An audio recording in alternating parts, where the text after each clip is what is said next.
So, artificial consciousness and self. Artificial consciousness versus what we consider sentient consciousness. So one of the first issues you get into is defining what is a consciousness. Like a judicial system is a sense of a collective, supposedly a collective social consciousness, which has historically not been the case in terms of a collective social consciousness in any socialist kind of concept. My understanding is that's very different today, but you get into the argument of like what is consciousness initially. In Buddhism, they talk about a no-self. And so a no-self is, in Buddhism, my issue with the no-self concept in Buddhism is that obviously there's a you. Obviously, you're right there, right? You're as much there as I am here, right? And so, and you and I are both very, very relevant beings. You and I are both very, very relevant beings. In the early agamas of Shakyamuni, the kind of OG Buddha, nobody talked about a self. Self wasn't part of the social consciousness of philosophy around Buddhism or the practice of Buddhism. That didn't come much later on. And if you put it in context to cults, for example, you know, you can like one of the things that cults aim to do, right, is to destroy the self, your sense of self, right, and make you malleable. So if you have no sense of self, you could make a person malleable. You know, jihadi terrorists, you know, are people who've been made malleable, you know, and to offer up themselves, right? You know, and it's probably a huge grotesque over assimilation of the concept of jihad in Islam. And we don't get that in Buddhism, but it's possible. Well, it's not entirely true. The kamikaze pilots were an example of terrorism, you know, via war, you know, in relation to a no-self. But the original OG Buddha, Shakyamuni, never talked about a no-self that I've ever read, right? And how much of the earliest canons are attributed to Shakyamuni is questionable. But you know, a concept of self was not part and parcel of early Buddhism, but it's become part of this collective consciousness to the point where, you know, you get guys like Brad Warner who are selling this dogma that there is no you. You know, and literally, you know, this no you is a retort to the concept of self, you know, from ages ago, millennia or two ago, you know, and on top of that, right, you know, you get things like Shinryu Suzuki talking about no mind, right? You know, we talk about now that there's no mind. Well, this is just a continuation on this no type of like philosophical stance, you know, which is very much a philosophical stance or a metaphysical stance, you know, in relation to ancient Buddhism, you know, where this was not part of ancient Buddhism. You know, ancient Buddhism talked about a mind. They talked about developing a mind. You know, mind was very much a part of Buddhism for a long, long time. You know, but to say no mind, there is no mind, you know, is kind of idiotic in a lot of ways, right? So we don't talk about that anymore. Now it's no self. You know, no self is just a different philosophical argument. And whilst these are all valid philosophical debates in furthering the dogma, not dharma, dogma of Buddhism, right? And the dogma is relevant in Buddhism as well as it is in any other philosophy, religion, or practice or something, but it is very much dogma, right? You know, in propagating this investigation on a collective social consciousness, you know, and so something like law is very much like that. You know, the whole idea of a koan, gongan, is originally a public case, So it's interesting to talk about these different things, because metaphysically, where is the you? Where is the self? What is the self? Is the self your physical component? Or is your self a consciousness? Where is this consciousness? Is this consciousness not a part of you, or is it a part of you, or is it something separate? Does it live on? And this is where we get into talking about philosophy, ancient Greek philosophy and stuff like that. But metaphysically speaking, right, there is, obviously, there is you, and you and I are comprised of 80% water. That is part of what it is to be a human. But so isn't this bottle. This bottle has maybe like 20% water in it at the moment, but it's not dependent upon that water, yet we are dependent upon that water. If you look at this water, if you shake it up, it wants to go back to its original molecular disposition that it was originally in, because it has a type of memory. You also have a type of memory. Wood has a memory. If you look at this piece of plastic, right? If I come to you and I tell you, this thing that you were wronged of, never happened, right? You will adamantly assert that it happened because you have this memory. This piece of plastic, you pull it back, it wants to return to its original disposition. It has memory. It was created that way. You were created that way. So you fall into the questioning of sentience. You can't exist without water, so water is part of your conscious sentience, right? Without it, you'll die. Water is part of our collective conscious, social consciousness, which is very much in itself, in a way, sentience, because it's like waves. Like you see how waves are consistently in flux and changing, like the surf of a wave is constantly changing its structure endlessly. You are us, our being, our existence, our collective social consciousness as to what is fact, what is not fact, is very much in the same way, in flux consistently, even when we say it is not. If you look at like ancient religious texts or ancient religious ideologies, we assert that these things are never in changing, never in flux, and yet obviously they are. We say this is God's word, right? But and you can say this is unchangeable, unbreakable, no one can undo it, right? Okay, but the perception of that can change. Right? If you look at like something like translating ancient documents, it becomes hard to translate a document of 1,000, 2,000 years ago, because we do not have the same vernacular, because we do not have the same culture, because we changed. So it's hard to actively convey what it is that is actually being attempting to be conveyed in those religious documents, or philosophical, or what have you, or religious ancient law or whatnot, right? So everything is constantly in flux, and yet we try to assert, and we try to fight change, right? Rightfully so sometimes, but we try to fight change a lot of the time.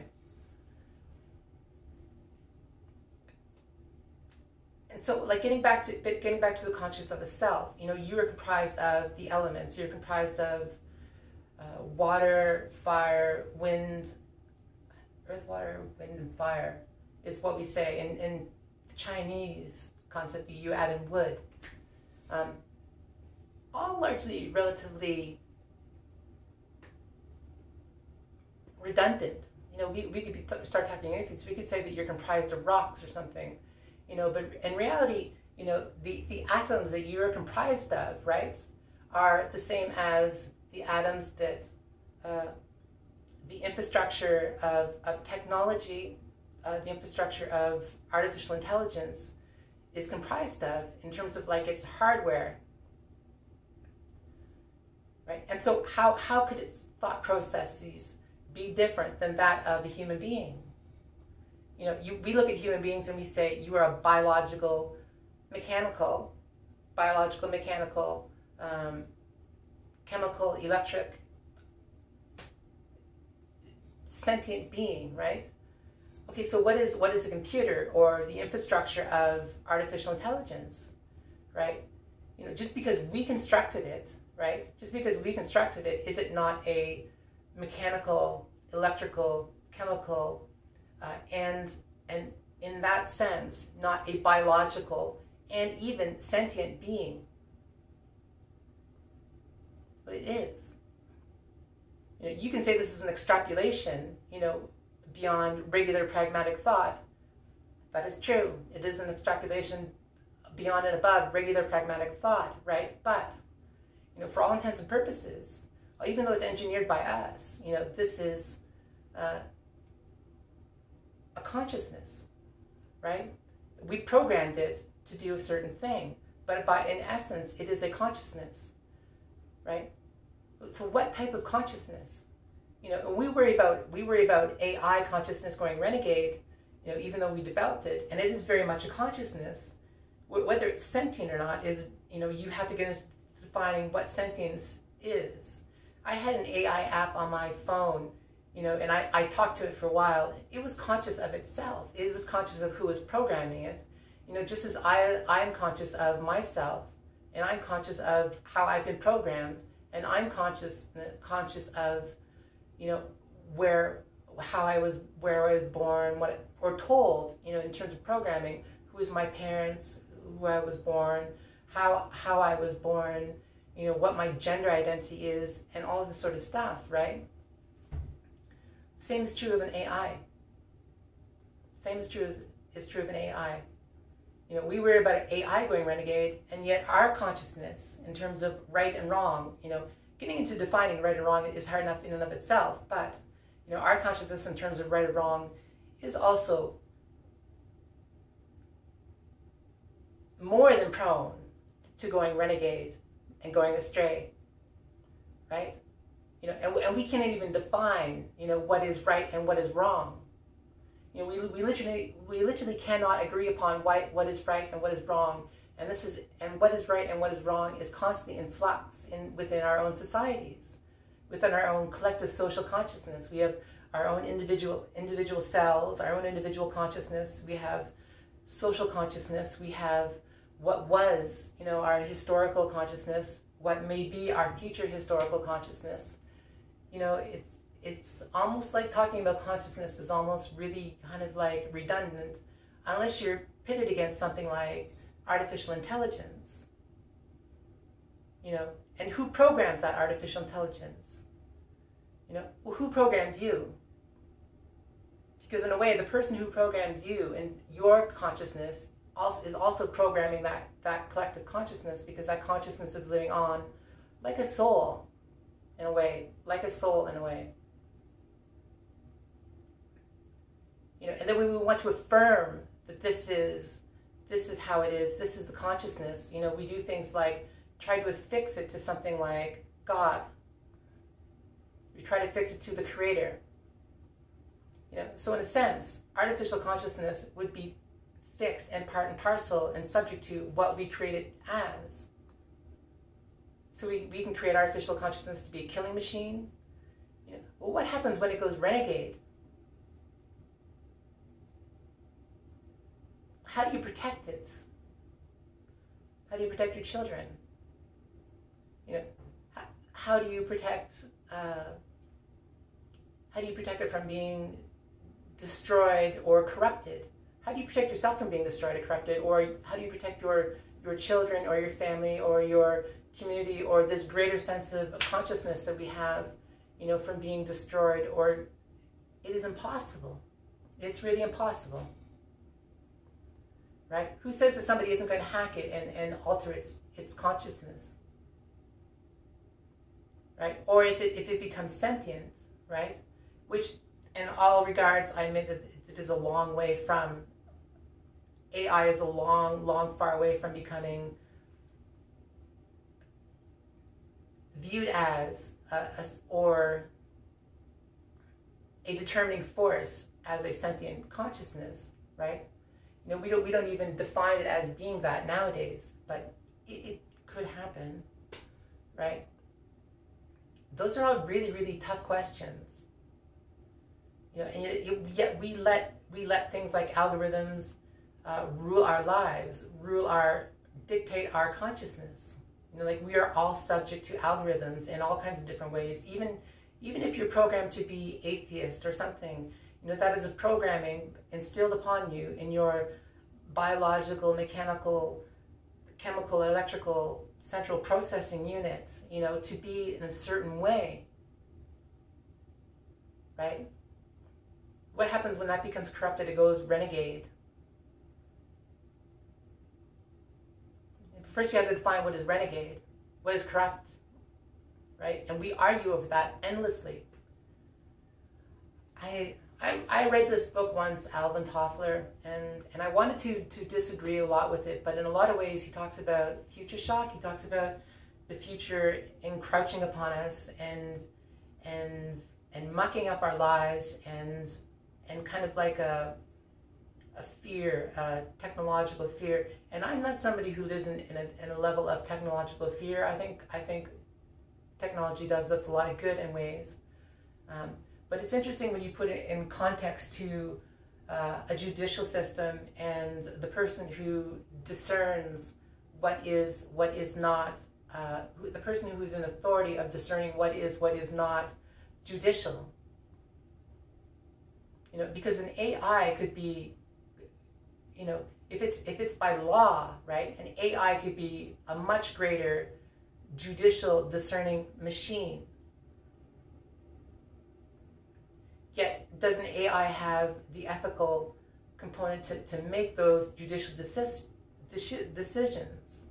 What happens when it comes in contrast to laws that oppose or negate each other? Which one overrides the other, right? Well, an AI might not be able to figure that unless it's programmed or evolved to the point of being able to do that, whereas we trust that power into a person, right? Logically so, right? It is so, it's such an interesting thing to conceptualize.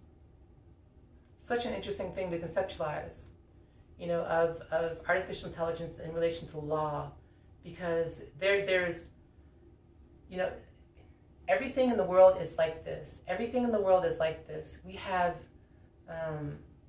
you can look at like law, the concept of law. There's so many different types of concepts of law in of existence. Like there's Islamic law, there's a dharmic law, you know, in terms of like Hinduism, like the caste system. Buddhism, I don't know how much law